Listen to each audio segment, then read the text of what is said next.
بسم اللہ الرحمن الرحیم۔ تیمم قرآن و سنت سے ثابت ہے، لا اکراہ فی الدین۔ جیسا کہ میں نے پہلے بیان کیا ہے کہ سردیوں میں تکلیف کی وجہ سے اگر کسی نے وضو کرنا ہو تو تشرے میں پاک مٹی رکھ دے تو اس سے تیمم ہو سکتا ہے۔ ارادہ کرے، نیت کرے تیمم کی، پھر وہ ضرب لگائے مٹی پر، اور پھر اسی طرح چہرے کو مسل لے، پھر اس کے بعد جو ہے نا دوسری ضرب لگائے، پھر اسی طرح کرنے کے بعد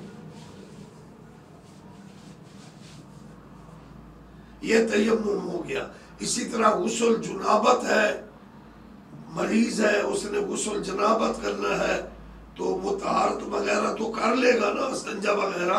پھر اس نے کپڑے بدل لے، کپڑے بدلنے کے بعد اس نے تیمم کرنا ہے غسل جنابت کا، تو اس میں ارادہ کرے کہ میں غسل جنابت کے لیے تیمم کر رہا ہوں، تو پھر اسی طرح تشرے میں مٹی ہوگی اور نیت کرے گا غسل جنابت کی، تو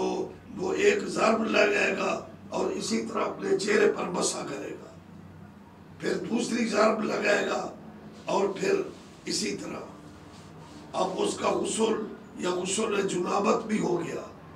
نبی پاک جب غسل فرماتے تھے پھر وضو نہیں کرتے تھے، تو اس لیے یہ غسل جنابت کا بھی یہی طریقہ ہے، اور وضو کے لیے جو تیمم کرنا ہے اس کے لیے طریقہ ایک ہی ہے۔ باقی سمجھنے کی بات ہے کہ جب غسل جنابت کرنا ہو پاک صاف ہو کر پھر اسی طرح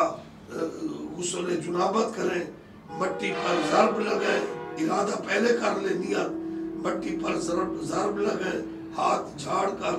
چہرے کو مسح کر لیں، دوسری دفعہ مٹی پر ضرب لگا کر ہاتھ جھاڑ لیں، اور یہ اسی طرح یہ غسل جنابت ہو گیا۔ اور غسل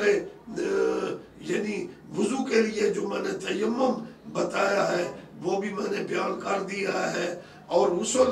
کے لیے جو تیمم کا طریقہ اس فقیر سلیمانی بیان کیا ہے وہ بھی واضح ہو گیا ہے۔ الصلاۃ والسلام علیکہ یا رسول اللہ، الصلاۃ والسلام علیکہ